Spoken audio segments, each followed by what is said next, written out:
GRINDSET, inside the mind of successful entrepreneurs with your host, Cynthia Daniels and Williams Brack. Welcome back to another episode of GRINDSET. I'm your host, Cynthia Daniels, Chief Event Strategist of Cynthia Daniels and Company.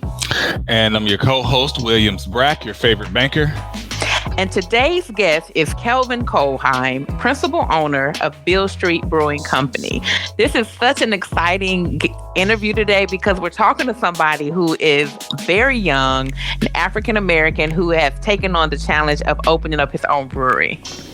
Well, Beale Street Brewing came on my radar when I read an article in the Memphis Business Journal about the company. And immediately the name of the beer started popping out to me, especially something like Space Age Sipping.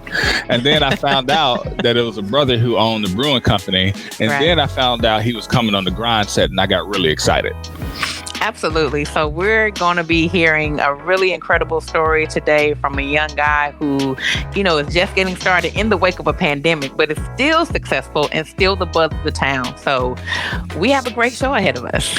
So we'll be right back with Kelvin Kolhiem, principal owner of Beale Street Brewing Company. GRINDSET, riffing on jazz. Riffing on Jazz is getting started on a new season. If you caught me, Malvin Massey, and my man Howard Robertson last season, I think you'll get a kick out of this one. Each Friday at 7 p.m. right here on the Jazz Lover, U92 FM. Riffing on jazz on the KUDZUKIAN Network. KUDZUKIAN! GRINDSET. Welcome back to GRINDSET. We are super excited to have Kelvin Kolhiem, principal and owner of Beale Street Brewing Company, in the building. Welcome to GRINDSET, Kelvin. Thank you. Glad to have you.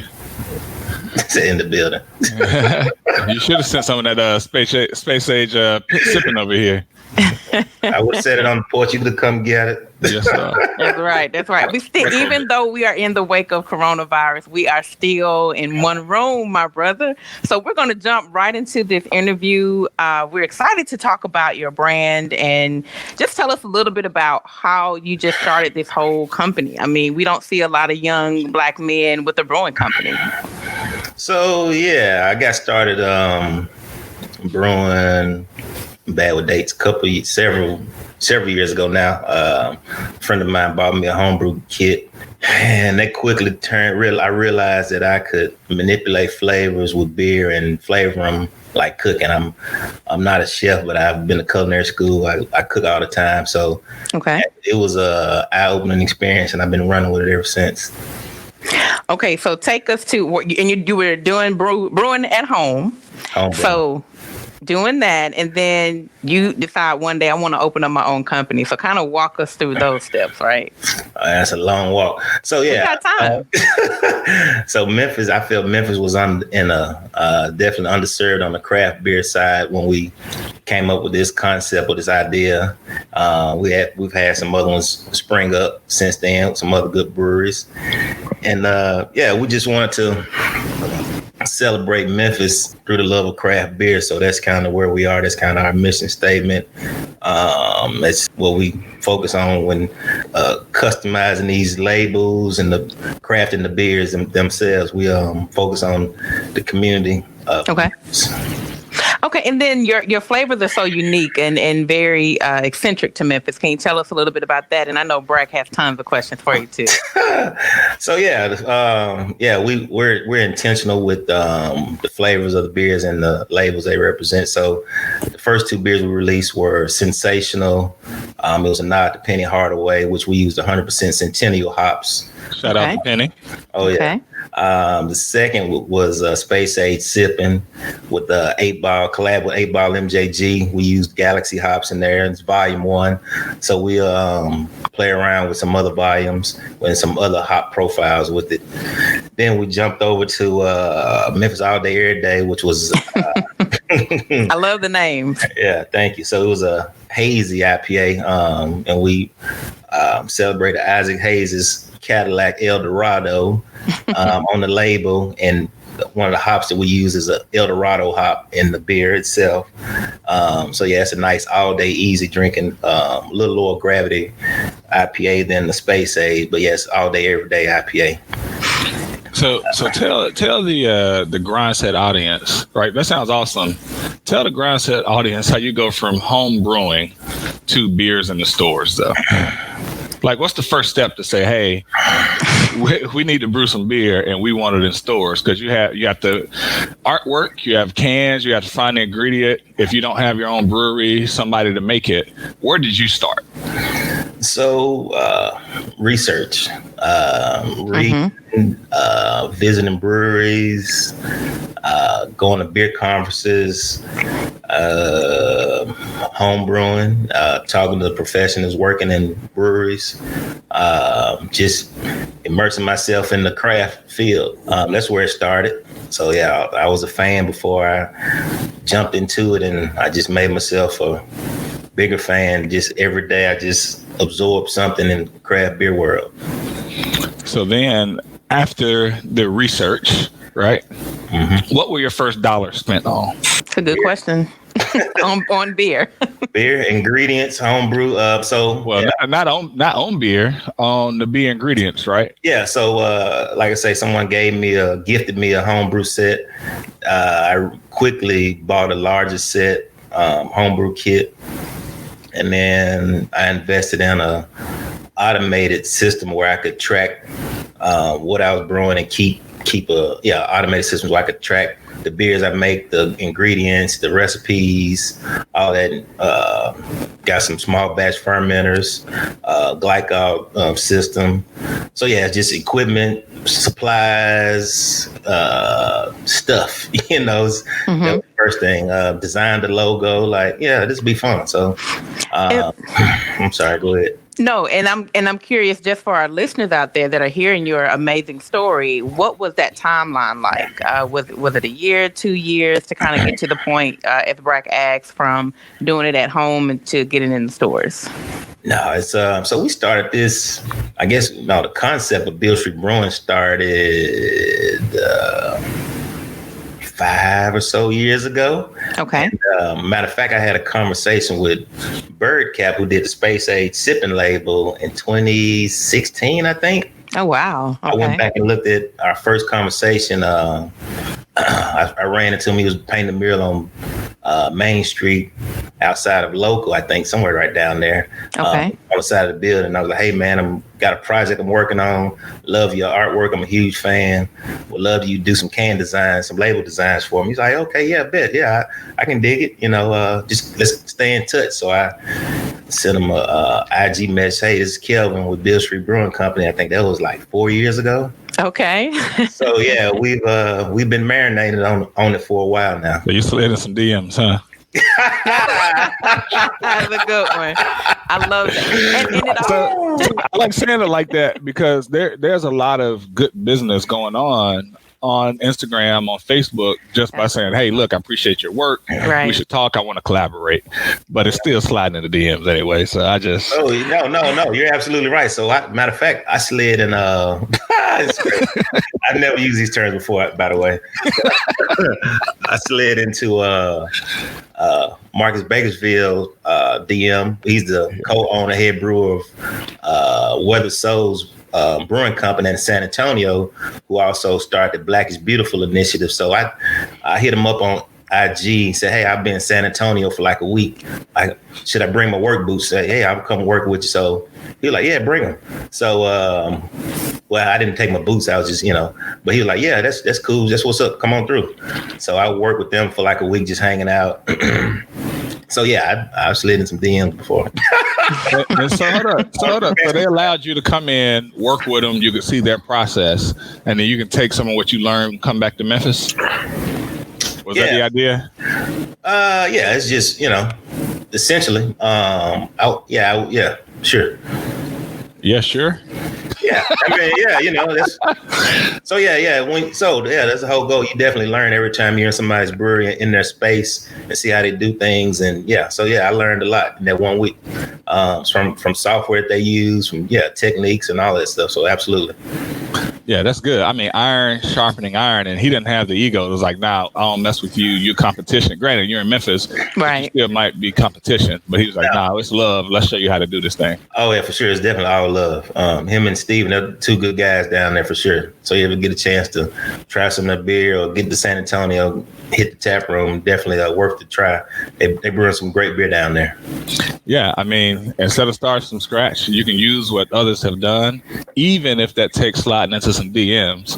And so we appreciate kind of the origin and the beginning story.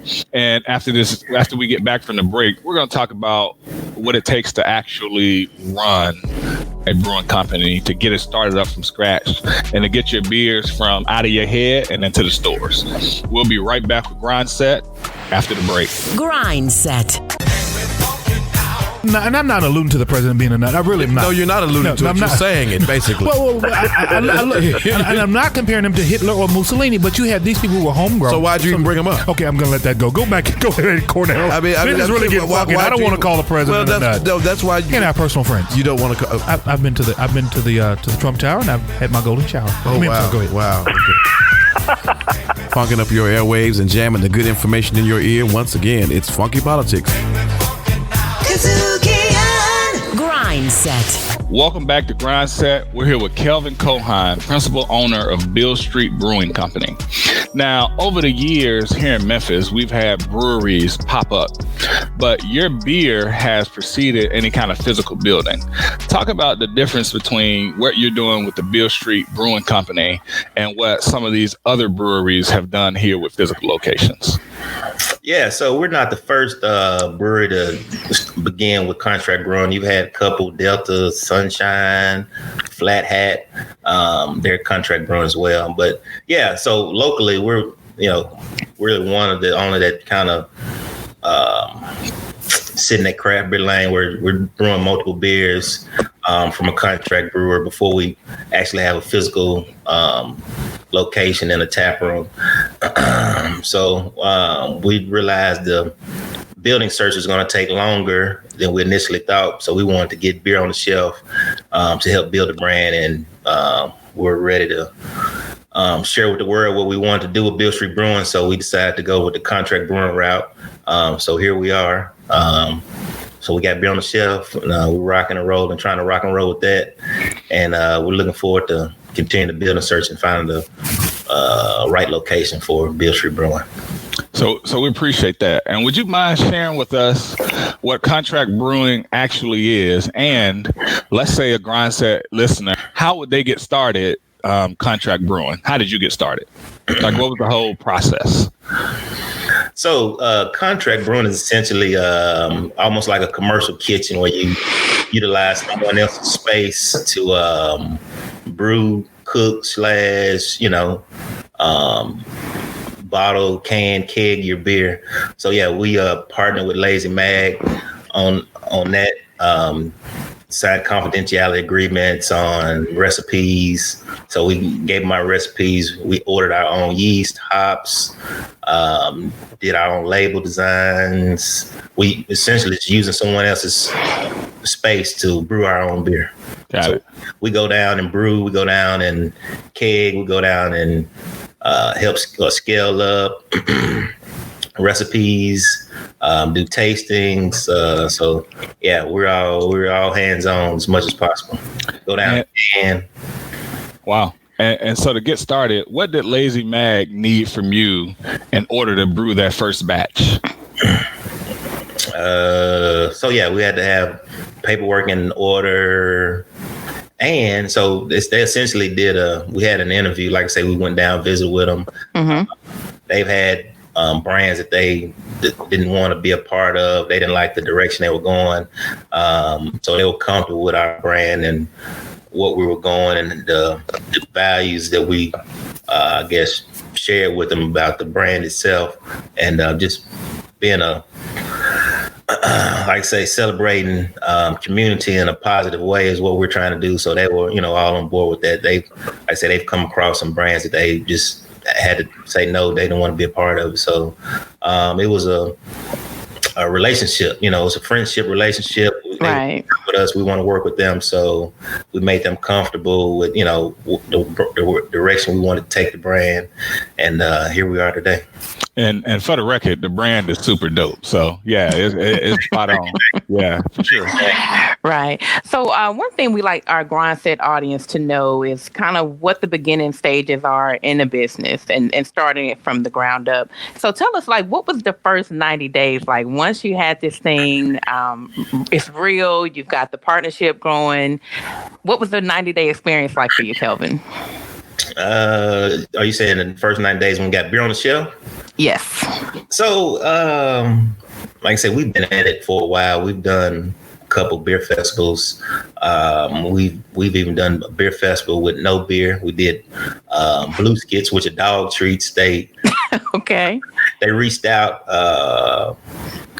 in I guess maybe 30 days out. So we have a small homebrew system. So we didn't have enough time to brew enough beer to satisfy the demand of their festival. So it was like, hey, well, we make dog treats out of spent beer grains, which we call Blue Skits. We can do those. It's called a science of beer. So we can talk about cool. Utilizing spent bear grains. Okay. So we did that a couple times, and we've had some, demonstrations on a separate note with some schools demonstrating about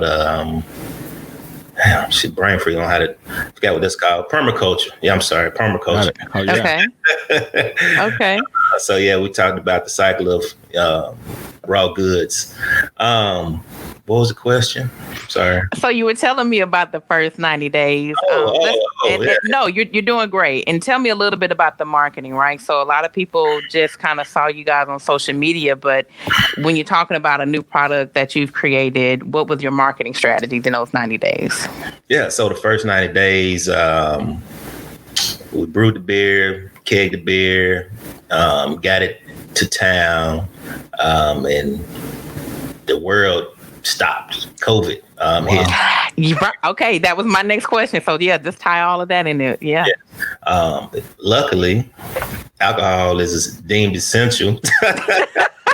It sure is. So that worked in your favor. I'd agree with that. Yeah.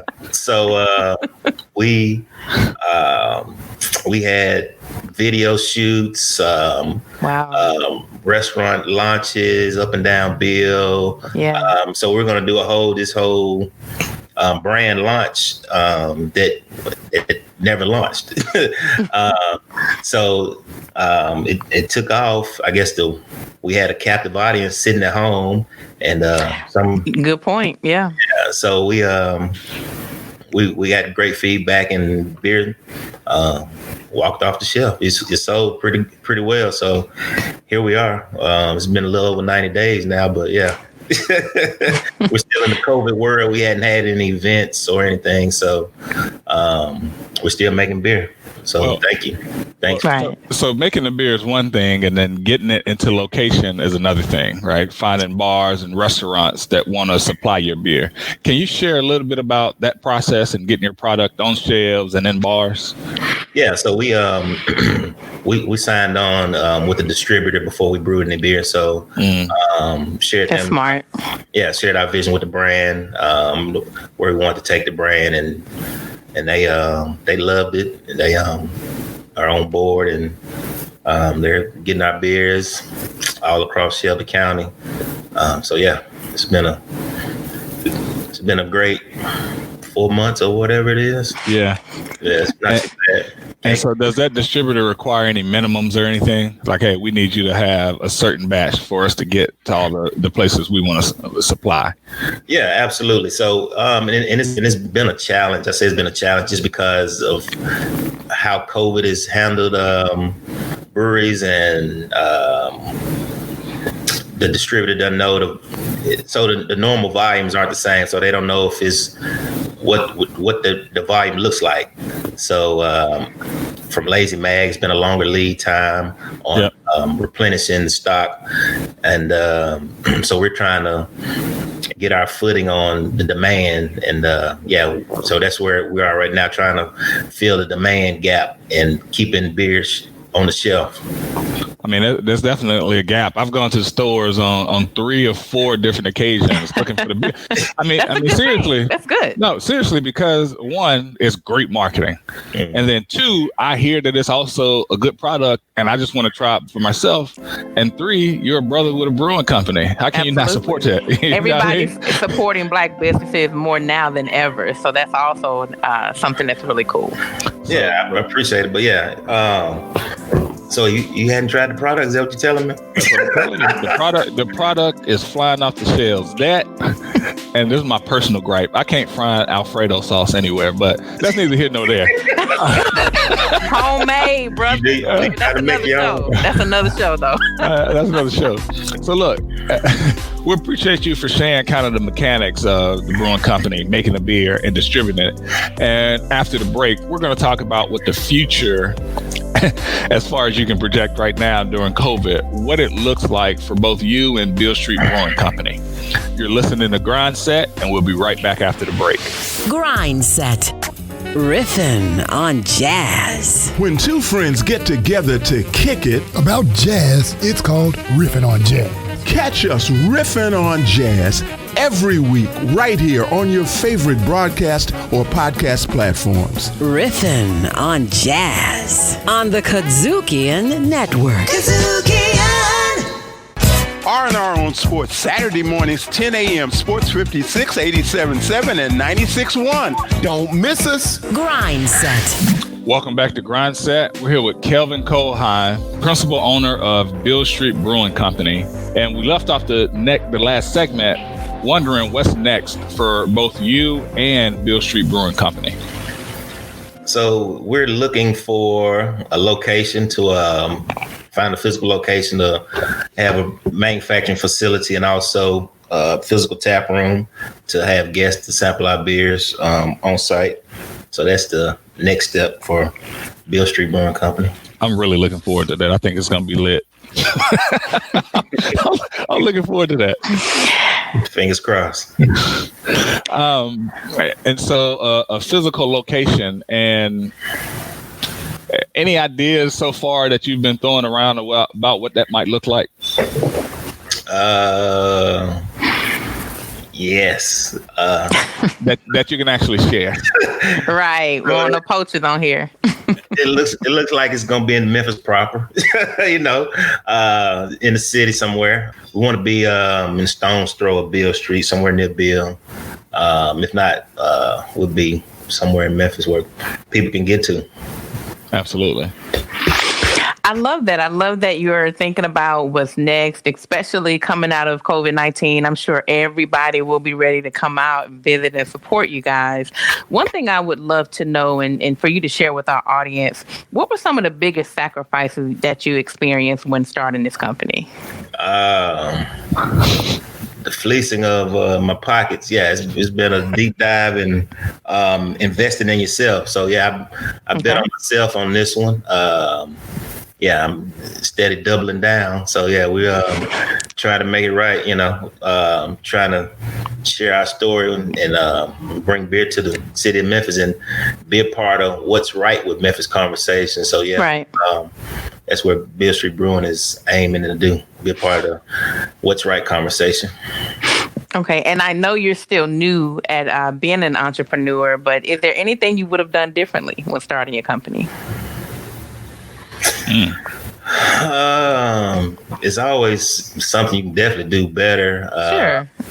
I have my stories. I know you have one. Yeah, how much time you have is the right, correct, short answer. Sure. What's that one thing, like even that one piece of advice for somebody starting a business? What's that one thing you think they need to do first?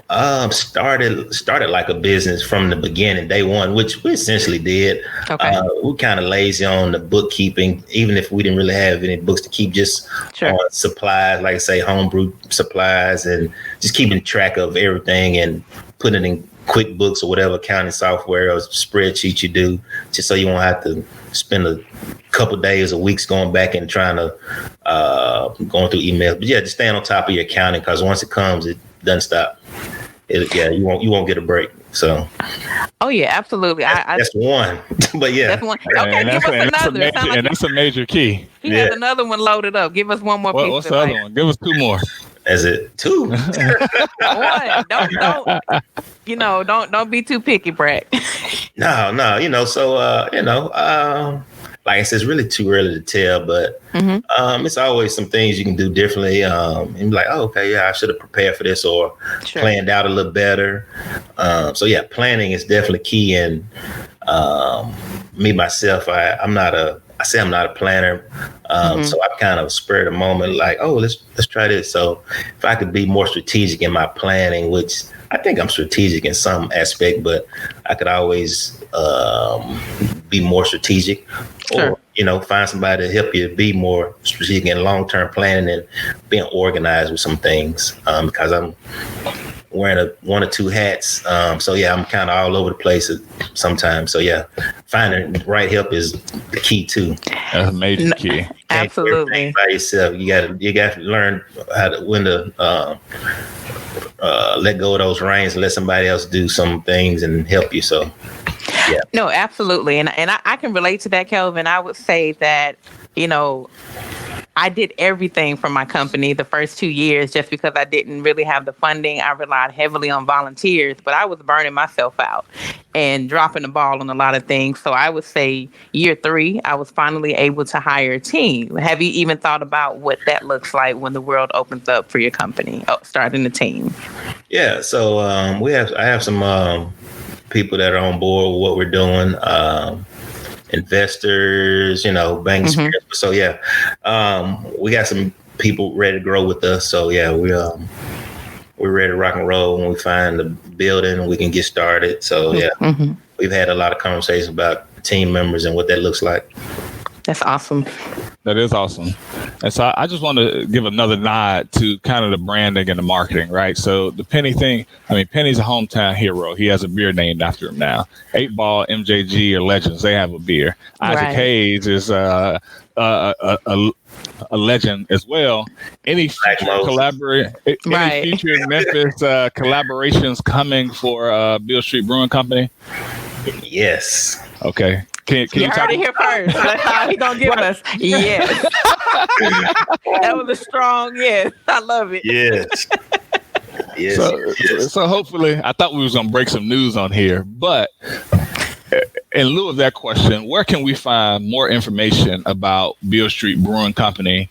The story, website, address, social media, and where to find the beer. And I'm gonna throw in one more question. I didn't ask you, Kelvin. Which one is your favorite? Or does it depend on the day?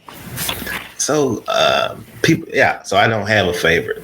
It's kind of like my favorite is the one I hadn't tried yet. Okay. Someone asked me, "Where's your favorite vacation place?" I'm like, I hadn't been there yet. I don't know. So I like to explore. I like to try different things. So I'm not the person that orders the same thing at the same restaurant. Beer is a mood beverage drink. So it depends on your mood or what it's a mood or atmosphere, what you're drinking, when you're drinking it, everything. So yeah, favorite, but I do like some. It depends. Okay. Well, I'll go ahead and let you close in and answer Brack's question. How can our listeners find your beers? How can they find out more information? Can they call you? Things of that nature. Yeah, so BealeStreetBrewing.com has, under the beers tab, has where you can find retail locations, social media, Beale Street Brewing, IG, Facebook, Twitter.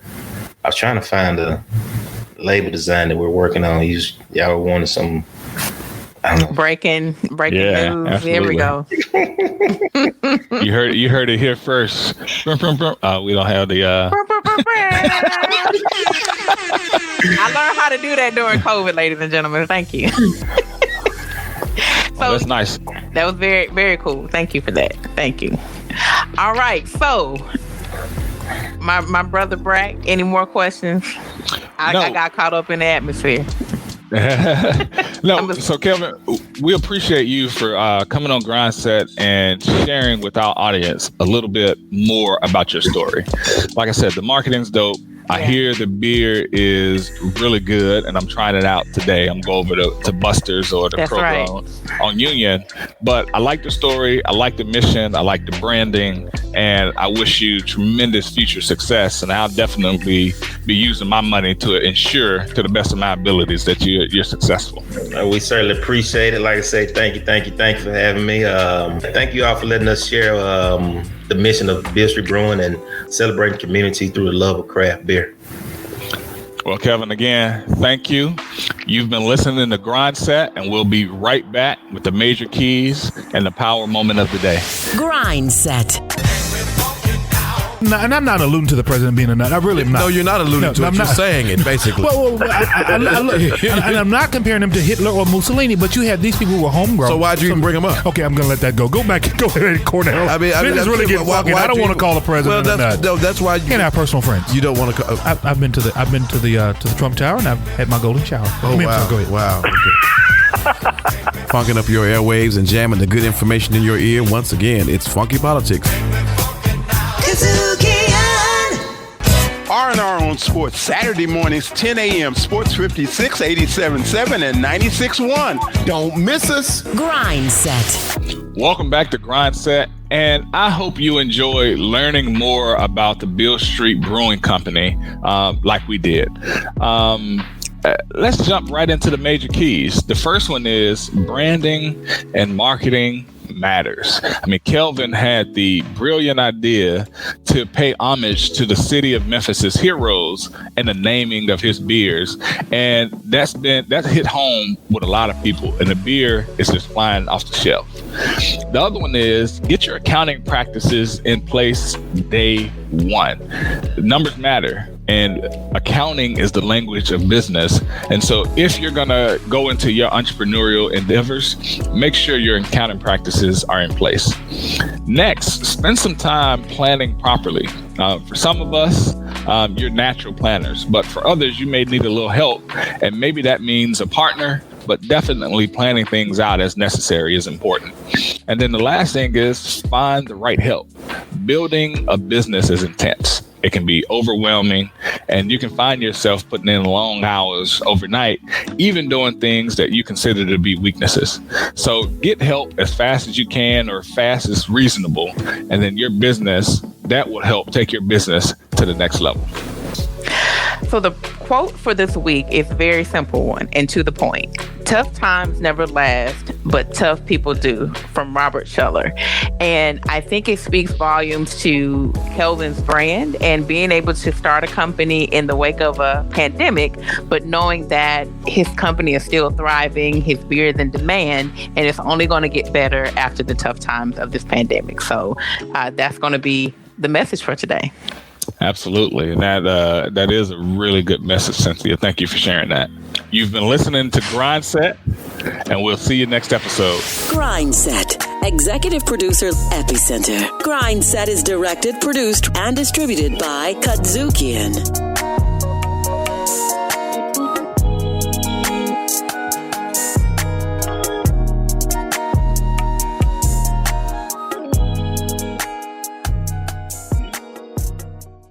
Riffin' on jazz. When two friends get together to kick it About jazz, it's called Riffin' on Jazz. catch us riffing on jazz every week right here on your favorite broadcast or podcast platforms. Riffin' on jazz on the KUDZUKIAN Network. KUDZUKIAN.